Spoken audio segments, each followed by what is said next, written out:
सबको शौक है सुपरस्टार बनने का, सबको शौक है राजा बनने का, लेकिन सबको शौक चुनौती लेने का नहीं है, चैलेंज नहीं चाहिए।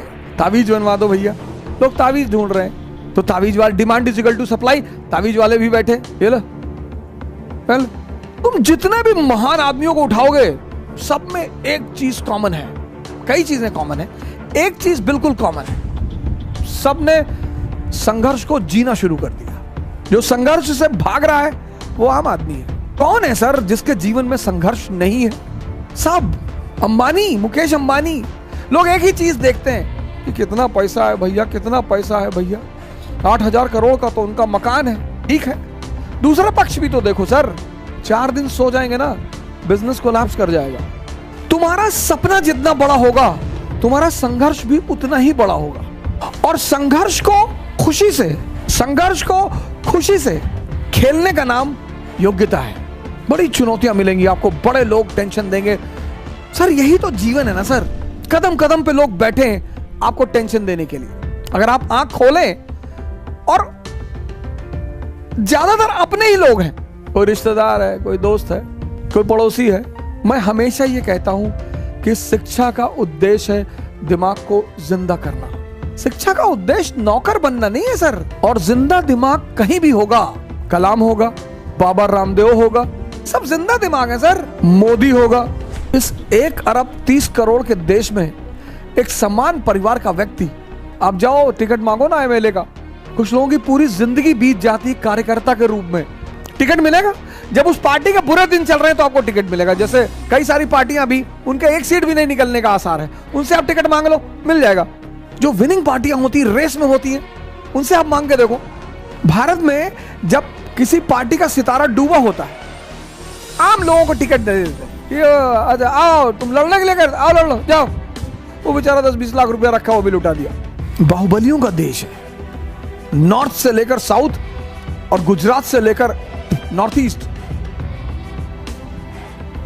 और बाहुबली एक समय आने पर जितने कांग्रेस के टॉप लीडर थे सब बीजेपी में आ गए, किसी ने कुछ कहा ही नहीं।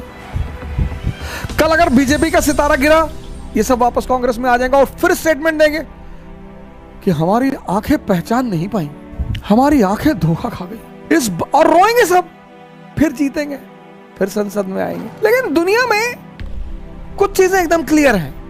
हम मिडिल क्लास के लोग, हमारे पास खोने को कुछ भी नहीं है। हम कौन सा मुगल फैमिली के हैं? जब गांधी फैमिली के राहुल गांधी 30 चुनाव हारकर फिर लड़ने के लिए तैयार हैं, मैं राहुल जी से बड़ा प्रभावित हूं इस मुद्दे पर। ठीक है, उनकी हिम्मत की, उनकी इस चीज की मैं बड़ी सराहना करता हूं कि क्या बात है, क्या जज्बा है उस बंदे में। लड़ाई लड़ेंगे। जब वो गांधी फैमिली होकर उनको चिंता नहीं, मोतीलाल नेहरू प्रभावशाली आदमी, जवाहरलाल नेहरू प्रधानमंत्री, इंदिरा गांधी प्रधानमंत्री, उनकी मां किंग मेकर, उनके फादर प्रधानमंत्री, आप क्यों परेशान होते हो? मेरा प्री नहीं निकला, कोई बात नहीं, दूसरा दे दो। जब हार जाओ चुपचाप बैठ जाओ, सब गाली देंगे तुम्हें सब। अरे हम जानते थे दिल्ली में, हम जान रहे थे दिल्ली में जो पढ़ रहे थे, वो कनॉट प्लेस में लड़की लेक टहलते थे, दारू पीते, तो हमने खुद ही देखा इनको 40 बार। ये दुनिया है। जब तुम हारोगे ना, तुम्हारी गली का कुत्ता भी भौंकेगा तुम पर, और तुम्हें हंसी आएगी, बहुत हंसी आएगी कि मैं तू। और जब तुम जीतोगे, सब आकर तुम्हारी कदमों पे लेट जाएंगे। अरे भैया, तुम पैदा हुए तो हमको भगवान दिखाई पड़े थे सपने में, तो हम तुम्हारे पापा से बोले कि भगवान का साक्षात अवतार है।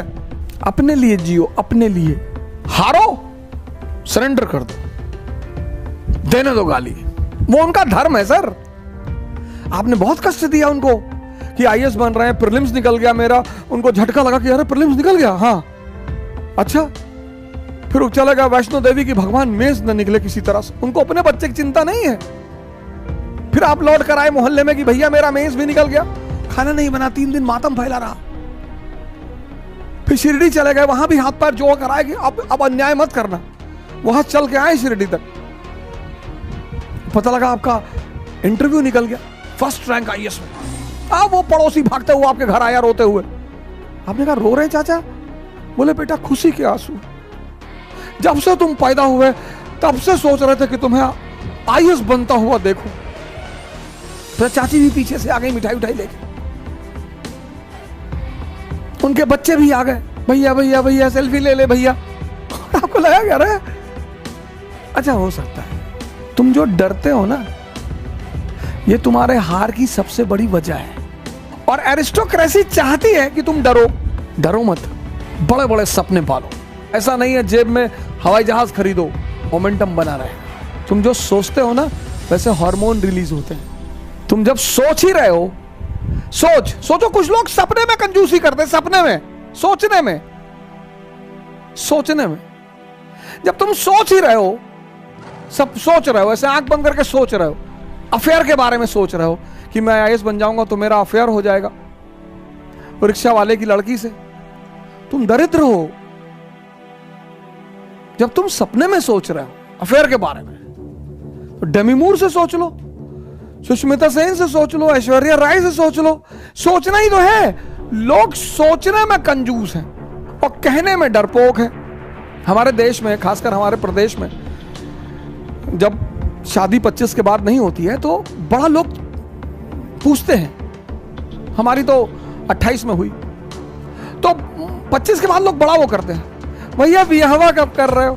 ये सब प्रेशर बनाने के तरीके होते हैं। शादी कब कर रहे हो भैया? शादी करेंगे, अभी करेंगे शादी। किससे करोगे भैया? वो कर लेंगे, ऐश्वर्या राय से कर लेंगे, सुष्मिता सेन, अभी बात चल रही है, देखें अभी आगे क्या होता है।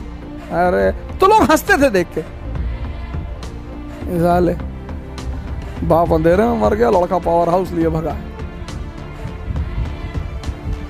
अगर ये बात शिवाजी सोच लेते तो, अगर ये बात अब्राहम लिंकन सोच लेता तो, अगर ये बात नेपोलियन सोच लेता तो तुम क्यों सोचते हो?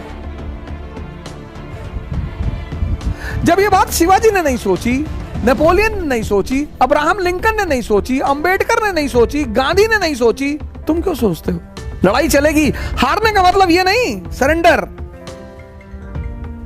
यही तो एरिस्टोक्रेसी की सबसे बड़ी बात है सर। आम आदमी एक बार हार जाएगा, रोएगा, डिप्रेशन में चला जाएगा, दवाई खाएगा, नींद की गोली खाएगा, यही उसकी हार है। असफलता कुछ होती ही नहीं दुनिया में। कबीर असफल है, रविदास असफल है। खेल है सर, कभी जीतोगे कभी हारोगे। जब हारोगे तो लोग गाली देंगे, उसके लिए तैयार रहो। और जब जीतोगे आगे लेट जाएंगे लोग, भैया भैया, किसी की फुफ्फी के लड़के हो जाओगे, किसी खालक लड़के हो जाओगे, किसी मामू के लड़के हो जाओगे, नए नए रिश्तेदार पैदा हो जाएंगे। तुम भी सोचोगे कि पहले तो नहीं थे यार ये। एरिस्टोक्रेसी वो सोचती कि बस एक खेल हार गए। और जब सीधा दरवाजा बंद होता है तो एक पीछे का दरवाजा होता है।